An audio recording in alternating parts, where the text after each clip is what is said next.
संकट के चलते सीबीएसई के बाद उत्तर प्रदेश माध्यमिक शिक्षा बोर्ड यानी यूपी बोर्ड ने भी छात्रों के सिलेबस में कटौती कर दी है। हर विषय से 30% सिलेबस कम किया गया है। बच्चों पर पढ़ाई का बोझ कम करने के लिए यह कदम उठाया गया है।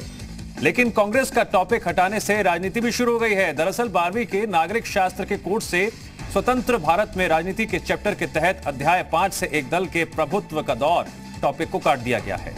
इस टॉपिक में कांग्रेस के विषय में बात की गई थी। इसी विषय के दूसरे खंड से छठे अध्याय में शामिल कांग्रेस कार्यप्रणाली की चुनौतियों से लेकर नेहरू के बाद की राजनीतिक परिपाटी, गैर कांग्रेसवाद, 1967 का चुनाव, कांग्रेस का विभाजन और पुनर्गठन, कांग्रेस की 1971 के चुनावों में जीत से जुड़ा पूरा अध्याय भी सिलेबस से आउट है। कांग्रेस का आरोप है बीजेपी सरकार जानबूझकर कांग्रेस के टॉपिक को कोर्स से हटाया गया है। जवाब में बीजेपी ने कहा, कांग्रेस इसको लेकर सियासत ना करे। पूरा देश कांग्रेस के इतिहास और चरित्र को जानता है। उसे जानने के लिए नागरिक शास्त्र में पढ़ने की जरूरत नहीं है।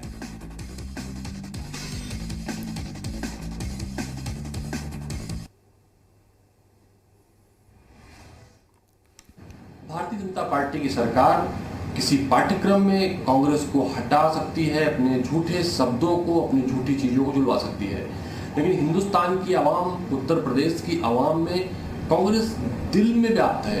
ये एक प्रकार का ठीक उस कृत्य है जैसे कोई अबोध बालक किसी के घरौंदों को तोड़कर खुश होता है, तो भारतीय जनता पार्टी पाठ्यक्रम से हटाकर खुश होने दिनों से नहीं। उत्तर प्रदेश बोर्ड ने फैसला किया है विद्यार्थियों की सहूलियत के लिए कि उसके कोर्स को 30% हम कम करेंगे। उसी आधार पर नागरिक शास्त्र के भी 30% कोर्स को विशेषज्ञों की राय लेकर कम किया जा रहा है। कांग्रेस इसमें राजनीति न ढूंढे। कांग्रेस के इतिहास को, कांग्रेस के चरित्र को जनता जान चुकी है। नागरिक शास्त्र के आधार पर ही जनता उनको जानने वाली नहीं। साथ फोन लाइन पर कांग्रेस नेता अशोक सिंह जी जुड़ गए हैं। अशोक सिंह जी, आपकी पार्टी ऐतराज जता रही है, सवाल खड़े कर रही है, क्या क्या वजह इसके पीछे? देखिए, सत्ता में, लोकतंत्र में सत्ता आती जाती रहती है, मगर जिस तरह की विचारधारा भारतीय जनता पार्टी देश को सौंपना चाहती है, आजादी पे क्या योगदान खत्म कर सकती है Bharatiya Janata party? Syllabus change करने से लोग जानते हैं, पूरे देश में, पूरे विश्व में जानते हैं आजादी की लड़ाई में भारतीय जनता पार्टी के नेताओं का क्या योगदान था।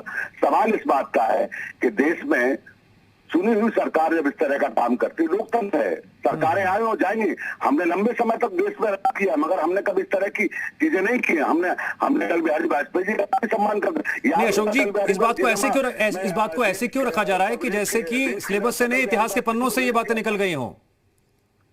हेलो जी जी, अशोक जी बोलिए।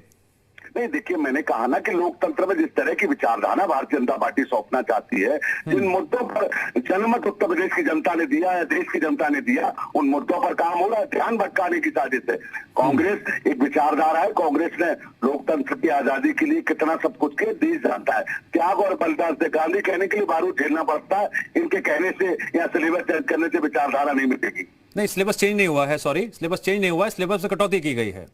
नहीं, चेंज कर रहे हैं, देखिए, लगातार। नहीं, प्लीज सर, मैं रेक्टिफाई कर दूं आपको। फैक्ट्स पे रहेंगे सर, प्लीज फैक्ट्स पे रहेंगे। चेंज नहीं किया गया है, भारतीय जनता पार्टी चेंज नहीं किया गया अशोक जी, सिलेबस कम किया गया है। क्या आप इसका समर्थन करते हैं जिस तरह सिलेबस में कमी की गई है इस कोरोना काल में? मैंने कहा ना कि जिस तरह की भारतीय जनता पार्टी विचारधारा सौंपना चाहती है, जिन मुद्दों पर जनमत मिला था, उन मुद्दों से भारतीय जनता पार्टी क्यों भाग रही है? सिलेबस चेंज कर देना, कटौती कर देना।